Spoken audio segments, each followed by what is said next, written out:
Despite being called the most haunted borough in Greater Manchester, not so much is documented on Salford Borough, in which I cover Ordsall, Salford itself, Pendleton, Pendlebury, Kersal, Upper and Lower Broughton, Swinton, Worsley, Eccles, Irlam and Cadishead.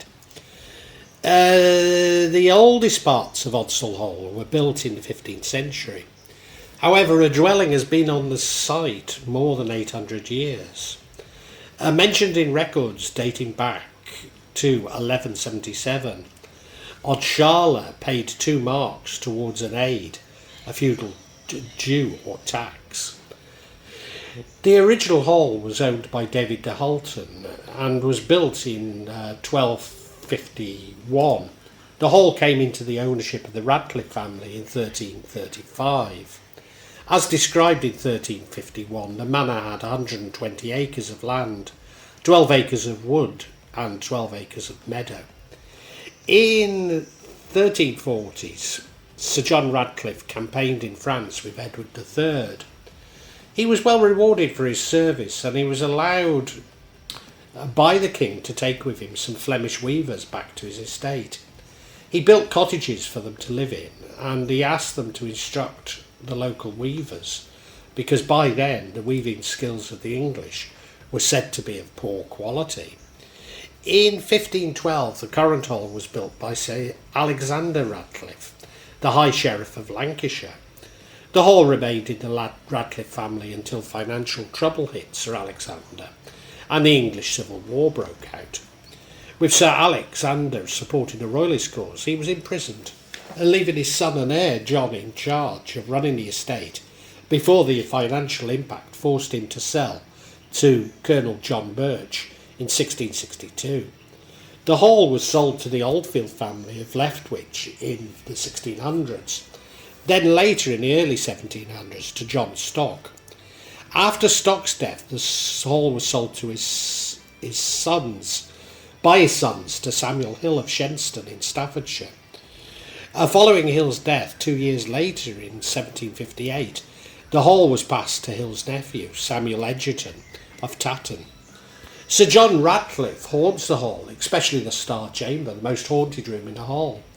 His ghost is known to be rather fond of ladies, having made some pretty bold advances in the past. In the Star Chamber, women often report a feeling of unseen hands touching and pushing them and gently caressing their faces. The White Lady is one of the most famous and sometimes seen with a candle. The White Lady's true identity remains in question, although there have been many suggestions about who she could have been in life. Some believe that she is Queen Elizabeth I's maid of honour, while others think that she is Margaret Radcliffe, who died in 1599, just a few days after her brother's death. There are stories that the White Lady's ghost is the ghost of a jilted bride who was left waiting on the altar for her groom. She was left so grief-stricken that she's said to have jumped from the Great Hall to her death. Although she could be Viviana Radcliffe, it's believed that the infamous Guy Fawkes fell in love with her when he was plotting the gunpowder plot in Ordsall Hall. Cecilia is a young girl whose ghost is said to roam the hall. Her appearances are reportedly accompanied by the scent of roses and are more active during school visits. Thanks to being cut adrift by Manchester Social Services and the DWP, my schizophrenic son squatted in a tower block next to Ordsall Hall. I cannot blame his schizophrenia on the Radcliffes, but I would have to wonder if it had any influence on him.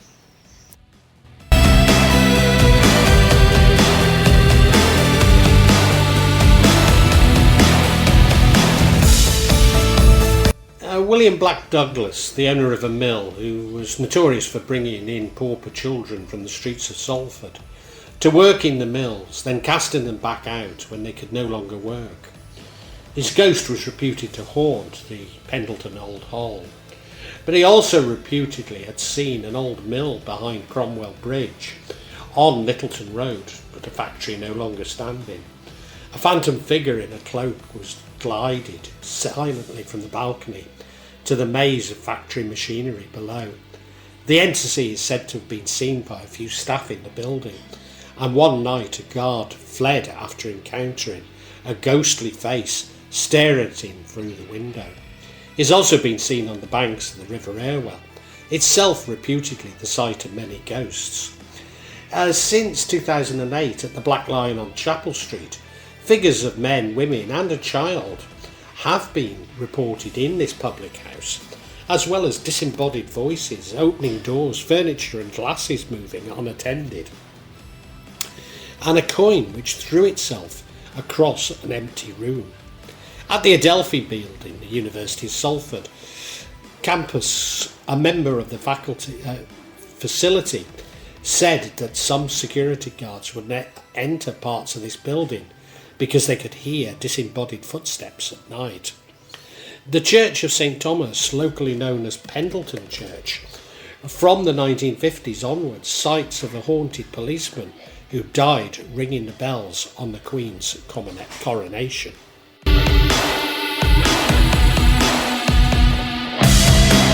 Flat on Lower Broughton Road in 1977 was haunted by a scratching sound from the floor. Walls and ceiling, one former resident described it as a dog slipping in on the lino. Sheets would be pulled off the bed and the sensation of hands and paws would be felt moving up the body when lying down in a bedroom. Private residences along Eccles New Road between 1999 and 2007, a shadowy figure was spotted in the hallway. There'd been minor poltergeist-like activity, such as items moving and rapping. Private residence along Tooley Street from 24th of December 1959 to February 1960, a family living here was plagued by knocking, which would carry on throughout the nights. Psychic researchers realised that these knocks were spelling out messages for neighbour Mrs. Roberts, and they appeared to be from a recently deceased father-in-law. After a special service was conducted in the house, the knocking ceased. Pendlebury Children's Hospital was reputedly haunted. There was a pub on Lower Broughton Road for 300 years or more. In late Victorian times, the pub was rebuilt at a cost of £8,500. It was a huge and magnificent hotel and drinking palace, once said to be the biggest in Salford and Manchester. Some local residents objected at the time, saying it might attract riffraff. This proved right 100 years later, as the Griffin was one of the victims of local gangs' protection rackets. It was demolished in 2008 and replaced with nothing. It's also said to be haunted. St John's the Evangelist Church, at the top of Morris Street, Higher Broughton. In the early 19th century, Broughton was mainly an area of fields, woods, scattered cottages and farms. But times were changing, and within a space of a few decades, the population of Broughton grew from 300 to 1,600. It was now felt there was a need for a parish church. St John's was built in 1835 to 1835 to 38 by the Close family. It was designed to hold up to 1,000 people at a time when the entire population of Broughton was still only around 2,000. But it was often full on Sundays, and many people were regular churchgoers back then. It is reputedly haunted.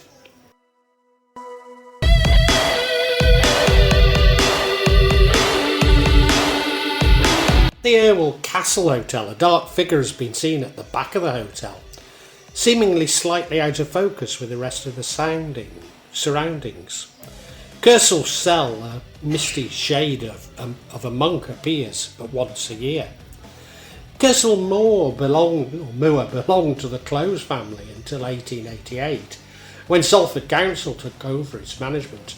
It then became quite a different site, no longer the racecourse which it had been for 200 years.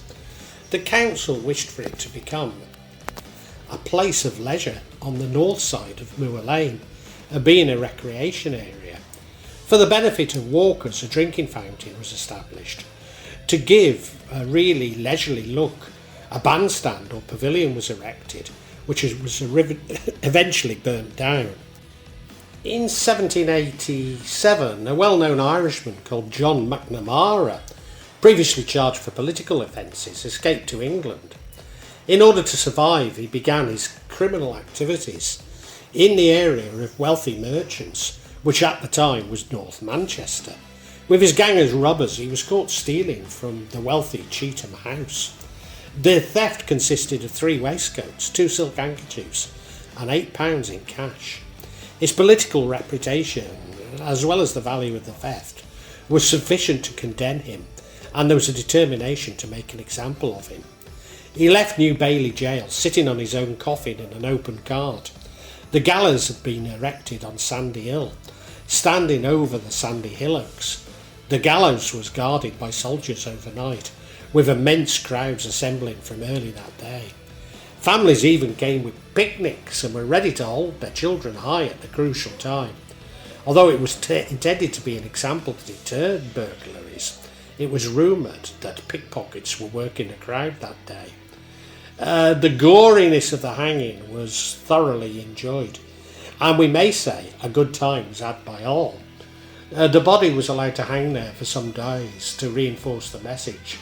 The moors' magpies circled the hanging body, and the moors' foxes slinked by the hungry glances.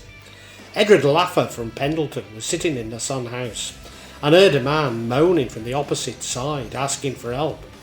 When he looked up, he found a man, young Arthur Young from Broughton, trying to commit suicide, but he couldn't use the gun he held. He said that he'd lost his wife and had died, and he wanted to end everything. Sadly, when Luffer rushed back with the police, they found the man sunk over and quite dead. He carried a letter from his daughter, Martha, from your broken-hearted dad. The daughter Martha was found in Kersal Hospital, where she had been for 32 years. There was a time when Kersal Moor ran all the way to the river. These days, all that remains is a wild scrap of land by St Paul's Church.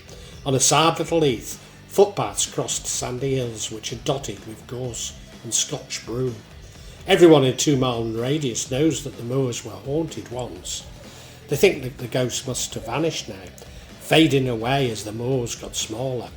But the truth is, they're still around.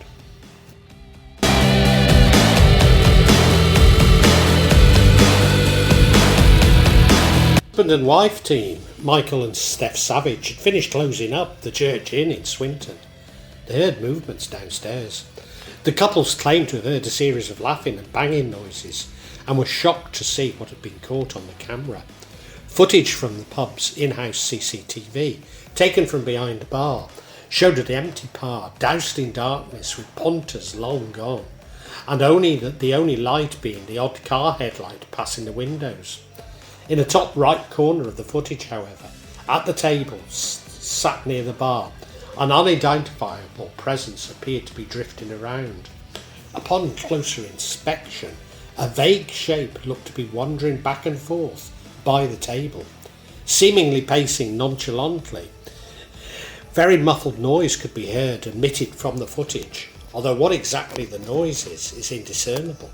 Michael, 37, and Steph, 26, were shocked as they watched on, scrambling for an explanation but struggling to find one, as this marks just the latest in a slew of creepy goings-on at the pub.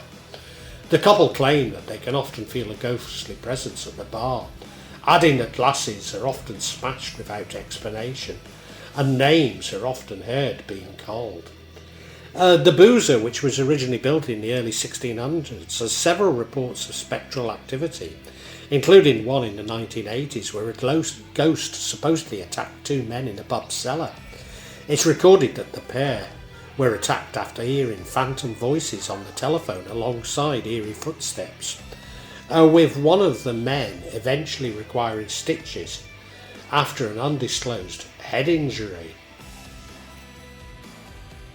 At Swinton, near the river, Mary killed her husband's prized pig, so he drowned her in return. Mary is now said to ride the hog around the area of the river where her husband murdered her. Swinton, at the Bull's Head public house, now closed. During the 1980s, 2 men were attacked in the cellar by an unknown presence, one requiring stitches to a head wound. Phantom voices have been heard on the telephone and footsteps have been heard echoing around. At a private residence on East Lancs Road in the early 1970s, while waiting for a boyfriend, the witness watched a Victorian woman appear and disappear through the window of a nearby house. Later mentioning it to her friends, they said the property had been empty and had a reputation for being haunted. At a private residence on Manchester Road in 2015, the occupant of this property encountered an angry old man with a grey beard who wore a long coat. Now, is that meant to be unusual in Manchester? Come on. The figure disappeared when the witness closed his eyes and reopened them. When the occupant mentioned the encounter to the landlord, he was told that the previous tenants had reported the site haunted, although no further details were offered.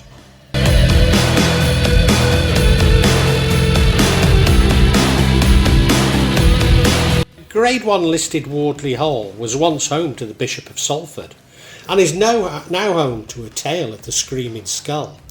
Screaming skulls are a common trope within ghost stories, and another famous story relates to nearby Tuxted Milton, near Chapel-on-Frith.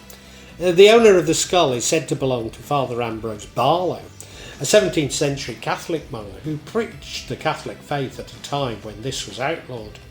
He was tried, convicted and hung, hacked to pieces, burnt in tar before being beheaded, and his skull found its way to Wardley Hall. The screams of Father Ambrose as he suffered his final moments are said to be heard throughout the hall, the sounds terminating from the skull. The petrified residents of the hall hid the skull in the walls. It was then discovered in the 17th century by new owner, the Duke of Bridgewater, who threw the skull into the moat. A storm soon followed, which battered the hall. The Duke had the moat drained and the skull returned to the hall. Over the centuries, terrified by the ghost's screams, have attempted to remove the skull from the property, only to find it returned to the building the following morning. Today, the skull is on display at the top of the stairs. Attempts to hide the skull appear to be futile. Wardley Hall now embraces its reputation as one of the most haunted places in Manchester.